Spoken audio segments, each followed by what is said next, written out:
Welcome back to We Dream, a podcast from dream.org, a national nonprofit working to close prison doors and open doors of opportunity into the green economy. Together, we're building a future rooted in freedom, dignity, and opportunity for all. This season's all about reimagining a justice system that puts people over punishment, and we're also covering updates and analysis on the Trump administration's expected crime bill. I'm Naomi Garcia-Hector. I'm Janos Martin.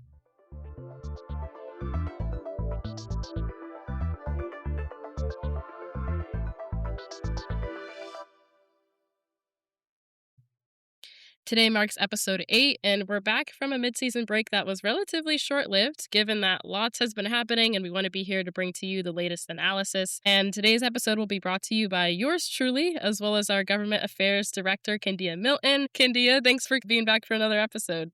Yeah, Naomi, thanks for having me. So let's dive right in. Last week, Trump gave his State of the Union speech, and it clocked in as the longest in U.S. history. Over almost 2 hours, he unsurprisingly expressed how much he believes our economy to be booming, and also took the opportunity to take the usual jabs at Democrats. But he also talked a bit about crime. This is something that we expected. In your own words last week to the team, Kandia, you said that Trump, quote, put out a call for a tough on crime policy. Talk to us a little bit about what he was saying and what we think of this. Yeah, thank you for the question. And yes, unsurprising to us, not only was the president taking credit for the economy, but unfortunately, unsurprising, he did deliver, if you would, on what we thought was going to happen. That is a call for tough on crime policies. In my estimation, it was, quite frankly, a missed opportunity to one, acknowledge, how we've gotten here with respect to many of our efforts to reduce crime in our communities, and address,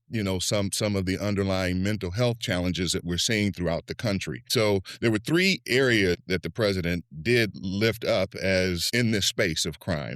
One was in the area of sort of, if I would call politicizing the death of an immigrant, and in an effort to take a jab at bail and bail reform. Then there was also conversations and taking credit around, the advancements that we've seen in the reduction of homicides throughout the country. The third thing was in the area of calling for tough on crime laws. And so those were, in my estimation, missed opportunities to bring this country together around the issue of crime and what people not only are feeling, but at some level experiencing. Unfortunately, as I mentioned, politicizing the death of an immigrant, and quite frankly, not only politicizing it, but mischaracterizing it as if an immigrant, in other words, open door policies, to use his words, border policies, was a result of open border policies, when we know that the suspect was an American citizen. Unfortunately, this American citizen is suffering from mental health challenges that have been unaddressed. While the state of North Carolina did address the issue of bail, the president missed the opportunity to talk about the mental health crisis this country is facing and call for policies to address it. That was one missed opportunity. The other missed opportunity was to really contextualize how we got here with respect to reductions in homicides throughout this country. What we've seen since 2020 is a significant reduction, in fact, 38% reduction in homicides. And if you take a look at the time frame from 2022 to today, we've seen it historically go down. Those homicide rates go down over the last couple of years. Currently, what has happened is our greater investments in education, greater investments in mental health, greater investments in SNAP benefits, greater investments in access to housing, job training, job readiness. Many experts will attribute those investments to the reductions in homicide, not so much the deployment of troops into cities. And again, a missed opportunity to bring this country together, and it's unfortunate. As I mentioned, there was a third thing, and that is the president calling for tough on crime laws relative to repeat offenders, which we know the history of tough on crime laws have not made our country safer. And quite frankly, it has been done more to create disparities in our country as opposed to bring our country together and make communities safer. Thank you for that context and that framework of what's going on. You mentioned this call for tough on crime policy, and there's been a response with the Securing Our Streets Act. Janos, can you talk about what this bill is, what it's going to do, and what we expect from it?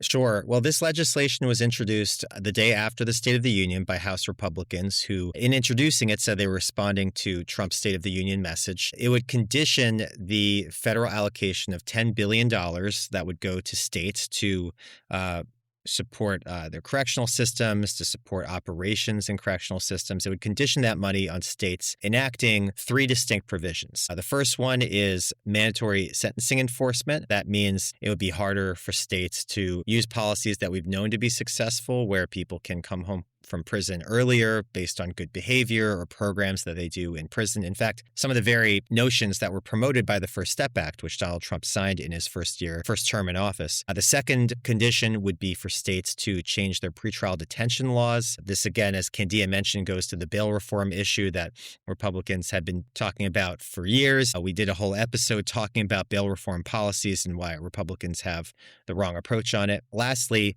and this is sort of the most infamous of the provisions, it requires states to enact 3 strikes and you're out laws, which would mandate life imprisonment for people convicted of 3 separate crimes. We know that 3 strikes and you're out laws are extreme, and we've actually seen efforts around the country trying to undo 3 strikes and you're out laws, both in the courts and in the legislature for years now. This is basically a draconian bill that would say less states are being extra harsh on how they're implementing their state laws. We're going to withhold federal money from them to help with their state prison system. And at a time when state prisons are falling apart all over the country, where you have staffing shortages all over the country, this is an extremely backwards policy. It's the exact kind of thing that we are building this campaign to push against, because we don't want to go back to the failed policies of the 90s, which is really at the core of what's in this bill.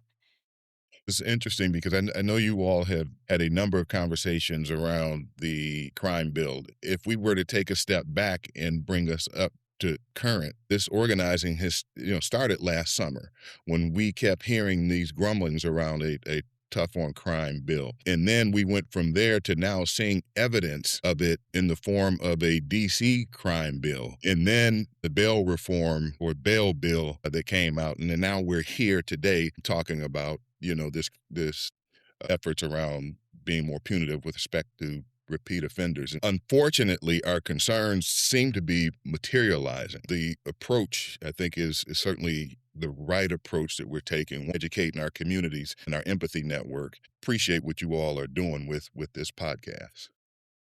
Thank you. Well, anyway, there was more that's been going on in the world since the State of the Union. Should we talk about that? Yeah, let's get into the elephant in the room, I guess. On February 28th, there was a joint American-Israeli operation that launched strikes on Iran. The attack was done without congressional approval and has already led to mass casualties across Iran, of course, with the killing of many Iranian leaders as well as innocent citizens, across the Persian Gulf more broadly, and also deaths of U.S. service members. In response, Trump has gone on the record saying that more casualties are likely and that operations are expected to continue for up to 4 weeks. What do we make of this? Can you also speak to the implications for some of the other legislative happenings that we've been following, such as the DHS funding fight? What we've seen over the last year and 2 months, if you would, is really a chipping away, quite frankly, one might even argue, a just full-on dismantling of our constitutional and democratic processes. Our Constitution, our laws call for Congress to weigh in, to approve our going to war, to approve military action in foreign land. In this case, that has not been the case. This isn't the first time. We saw it in Venezuela. All of it is really a roll-up. Last year, we've seen the courts strike down a number of situations that called on Congress to enact certain policies and laws, yet the president decided to move forward with respect to his agenda. There is a constant and unfortunately erosion of our democracy. And what we see, Naomi, now are efforts to leverage this current moment that you just described to try to get the president's policies advanced with respect to DHS. What has happened is Democrats have called for what I think are some reasonable changes to reforms to DHS. Let me just say specifically ICE and how they operate. In this budget discussion has used the power of their approval of the budget to leverage that conversation. I don't know if you guys have talked about those policies in past episodes. Strengthening warrant requirements for arrest. That's reasonable. It happens for local law enforcement and even federal law enforcement. They require a warrant. Getting rid of the mask, eliminating the use of masks when enforcing laws, mandating body cameras. Now, there's certain data out there with respect to the effectiveness of body cameras, but nonetheless, the use of body cameras and ending racial profiling and putting Border Patrol back at the border. Wow, what's in the name? Putting Border Patrol back at the border. Even the war's been politicized, this attack, shall I say, because it's not, Congress has the right to declare war, right? Approve that declaration. So this military strike in Iran, using that to try to leverage to move forward with status quo is, quite frankly, in my estimation, unacceptable.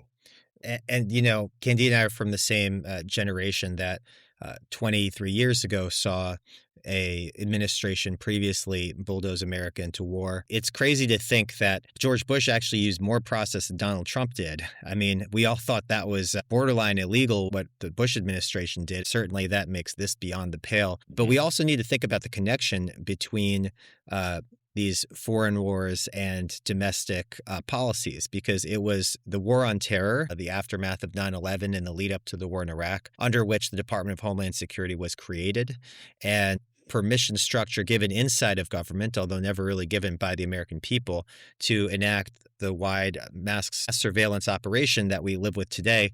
That was all happening at the same time. I think it's really important for us to remember that history as we talk about the future of ICE and Department of Homeland Security today, even as this war is going on, because I'm sure, just as the Bush administration did, the Trump administration will use fear about the war, about terrorism, to push for their domestic policies to be rammed through, despite the strong political and popular concerns about them. Mm-hmm.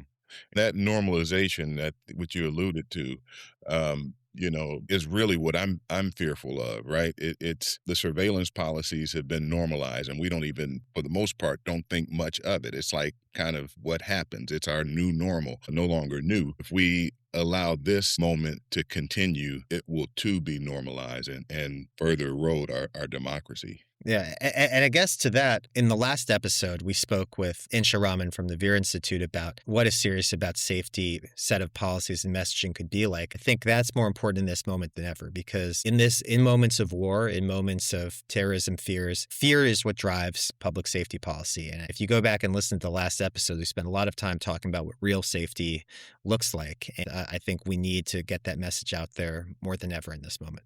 Yeah, yeah, I agree. Most certainly. Thank you both for the analysis. Can we spend a moment talking about what's next, how Dream.org and our Crime Bill campaign will continue to do work on these issues, and how people can get involved? Absolutely. So we had an enormous response of people signing up for the campaign to stop this, quote, crime bill in the aftermath of the State of the Union. I think 700 or so people signed up, and really appreciate that. And we always drop the link on how you can sign up in the episode descriptions. If you haven't done so, please do so. If you've already done so, then hopefully you're getting our updates. We just held a really great training on how we're hoping to incorporate everybody into the campaign yesterday. We'll be doing more trainings like that, whether your goal is to meet with your local elected in your home state, to do virtual meetings, to come to DC to lobby with us, or just to go out into your local community and figure out how to organize your friends and neighbors. We are going to be making sure that you have all the tools to do that to help us push back on this legislation.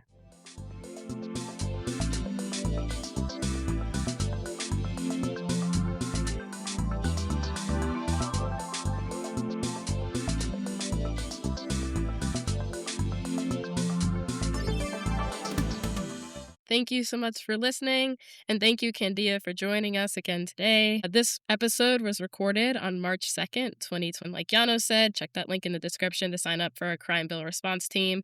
And also a quick reminder that we're in the final weeks of our Dream Justice cohort application being open. That's all for now. Be safe. And remember, don't quit your daydream.